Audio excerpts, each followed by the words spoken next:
How y'all doing? This is Mongo Slay, and today we're going to talk about APPG, investigating pro wrestling. So this ought to be fun. On this one, I'm going to need some help from my English listeners. So I don't know what this means. All I know is it's government. And as soon as I saw the word government, my ears perked up. I was like, oh, so the government. But the government in England is involving themselves in absolutely everything. So it's just it's no surprise. But I'm gonna read this blurb from Fightful, and it was written September the 27th, 2020. So the hashtag Speaking Out movement that shed light on sexual misconduct in wrestling saw many stories surface from the UK scene in particular. Back in July, it was reported that a new all-party parliamentary group, APPG, was being formed to look into the misconduct in Britain's wrestling scene. Following that announcement, groups such as Trust Wrestling and Progress announced that they would be working with APPG to ensure a safer wrestling landscape in the future. On Thursday, September 24th, thank you for putting a date in here. The Wrestling APPG officially began its inquiry into the UK wrestling scene. They have the actual documents. We're not going to go through those because I'm not in England, so I really don't care about what the government in England does. But I just want to I want to read through this, and I may have to go back through it because it looks like it might be because they do have the guiding questions and all that type of stuff. So we may have to look into that. So I may have to care a little bit more and put a little bit more effort into this video that I had planned.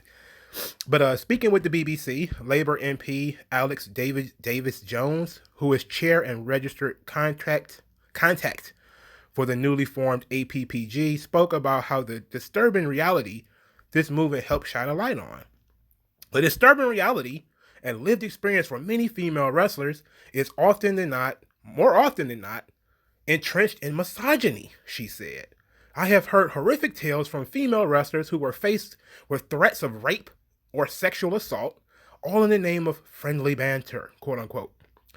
I have also heard from women as young as 13 or 14 at the start of their careers were the targets of vile behaviors that saw male wrestlers competing to be the one to take their virginity. Who should these young women turn to? The MP asked, telling BBC Sport. Wrestling has fallen through the gaps because it's not necessarily a sport. Lucia Lee, another wrestler who came forward in the movement, told BBC that she just wants women to be able to come into wrestling and enjoy it for what it is, but many steps need to be taken, including separate locker rooms for men and women.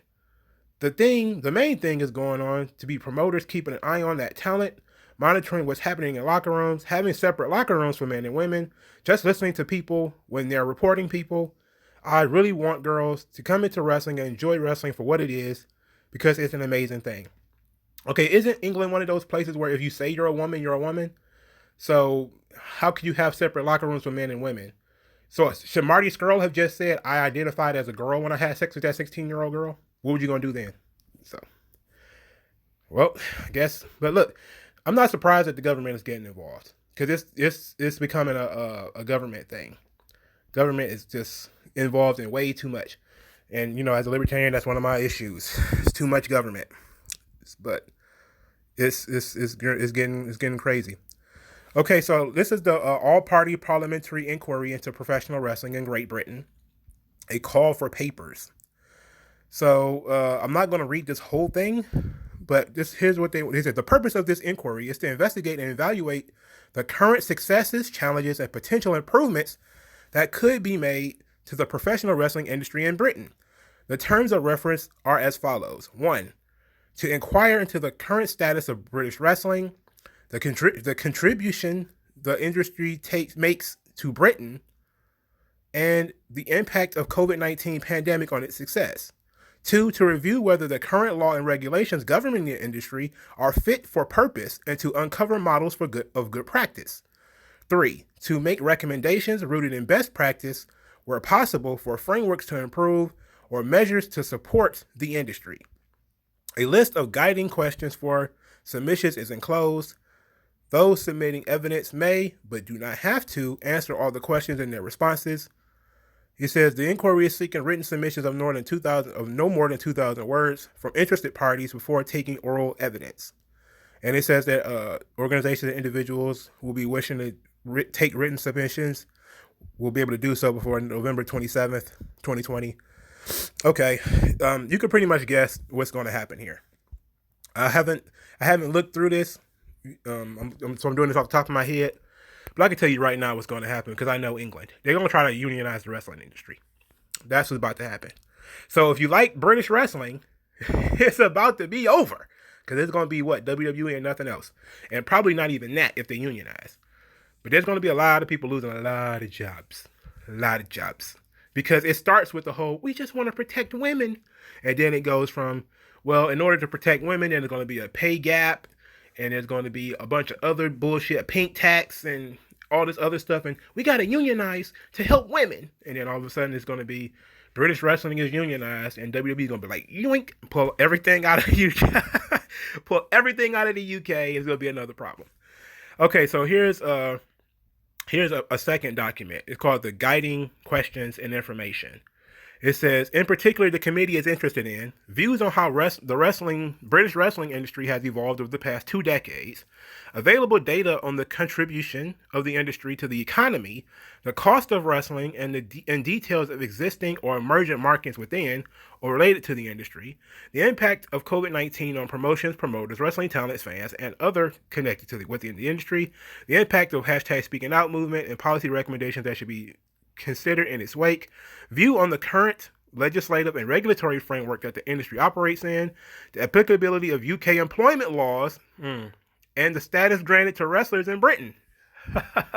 Right smack, it's like the 5th most interesting thing. Okay, I told you, if you enjoy wrestling in England, it's going to end up going away, baby. Or it's going to be very, very expensive. So, I don't know what to tell you, dog. Views on and rationales for whether or not professional wrestling should be regulated by a governing body. Okay, that's another thing.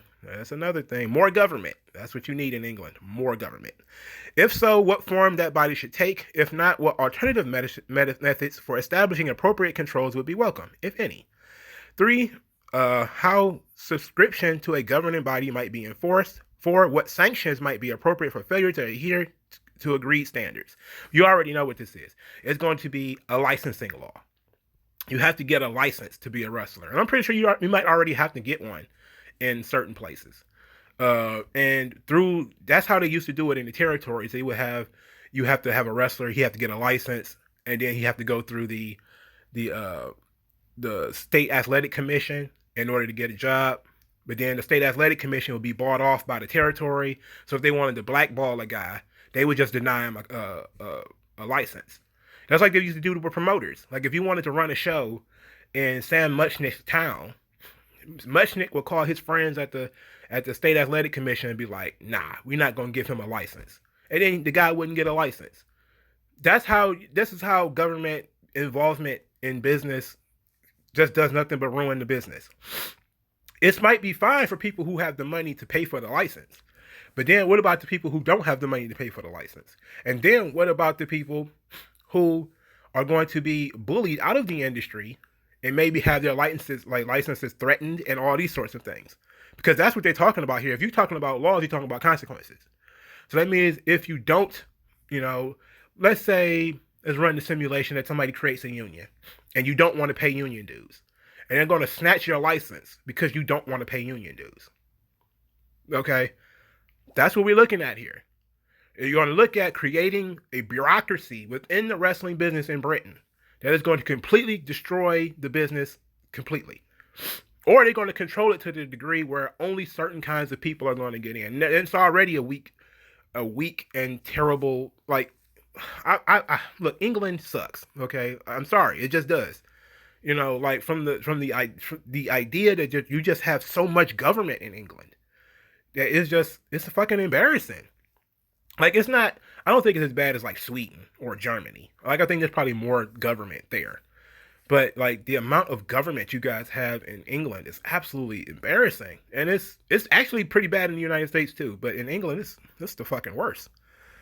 Okay, so here we go. Another one. It says, the impact of television rights and internet streaming on the industry, the level of competition within the British wrestling scene. they're probably going to have a conversation about that too, because of course people claim that WWE put a lot of indies out of business, even though they kind of didn't. It's like, so you could probably tie this to the employment status thing, because WWE, a lot of their performers are exclusive, but they might be TV exclusive. So they might not be able to perform for other promotions who have TV, but they can perform for smaller promotions that don't have TV. They may be streamed online or something like that. But that's all of that's going to be mixed into this. The impact of globalization on domestic wrestling, including the presence of overseas companies and talents in the UK market. I'm sure they're not talking about New Japan. Examples of good practice from within the industry in respects of safety, safeguarding, health, and well-being of performers and other relevant policies or activity. It's kind of going way beyond the concept of we just want men and women to have separate locker rooms. Examples of learning from bad practice or experience in respect of industry standards. Examples of engagement with other industries or organizations toward the promotion of or support of professional wrestling. Whether wrestling should be considered a sport or a form of theatrical performance. Details of the impact of wrestling on physical health, mental health, and well-being. The biggest challenges facing the industry, if not covered above. Your ambition for where the industry should be in 20 years' time. It's going to be dead if you fucking unionize and you try to increase the costs. You're going to kill it. But that's what government does. What the role APPG should play in respect to British wrestling? Okay, there's a lot of stuff here. There's one more. There's one more. Is there? No, that's that. I think that's it. So England is trying to get more. They need more government. Government fixes everything. So we're going to get more government. In England, you know, Andrew Yang has threatened more government in the United States. They're trying their best. They're trying their best, and they're going to end up fucking everything up because that's what government does. But it happens because y'all let the women in. I shouldn't say that, but it is what it is. And it says, and right up under that is BBC Sport, women in wrestling are not going to stay silent. Millie McKenzie, Lucia Lee, and Erin Angel explain why they and other women are now speaking out about alleged abuse and sexual harassment in British professional wrestling. And now we've got the SJWs are back at it again. Now they're back at it again. And it is what it is. And of course they're being promoted and patted on the back and all this stuff. This is very weird. This is very weird. England, get your shit together. You're going to end up killing your wrestling scene. You know, like, I don't know about England's economy. I don't know what Britain, like, what you guys do as far as, what's your most, your biggest industry. I don't know that much about Britain and England, but I can tell you, I can guarantee you, because I can show you as many examples as you want to see. The steel industry, automotive industry, Hollywood. Just look at whenever they unionize an industry, it does nothing but shrink. Okay, the more you increase costs, the more you get people who complain, the more problems you're gonna have. So I'm definitely going to be paying attention to this, but I can guarantee you they're going to talk to certain people, and it's going to be a wild ride. Y'all going to be really in for something in England, and it's not going to be fun. You guys are going to be importing wrestling for a long time, or you're going to have underground fucking dungeon shows where everybody's going to be on a handshake agreement not to talk about what's going on. You're not going to be able to do shit out in the public because it's going to be too expensive. You know? So you might have people try to start up their promotions outside of England, but it's going to be mostly British wrestlers and stuff like that. It's not going to be good because you got all of this government involved.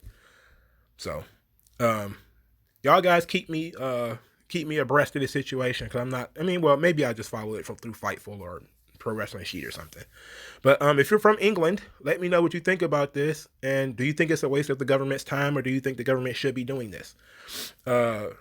Americans, people from other countries, let me know what you guys think. Should we be having inquiries into wrestling and asking questions and probing and prodding? And because we already know sexual harassment and sexual assault, rape, and all this type of stuff is illegal, right? Why can't you just arrest the people who do illegal shit? I mean, that seems to be the easiest way to handle this, right? If a promoter threatens to rape a girl, arrest him. You know, if he raped a girl, arrest him. Like, why do we have to just have shove the long arm of bureaucracy up the ass of the entire industry instead of just arresting the people who should be arrested? That's just, it's whatever. But let me know what you guys think. Like this video, share and subscribe, and I'll talk to you guys later.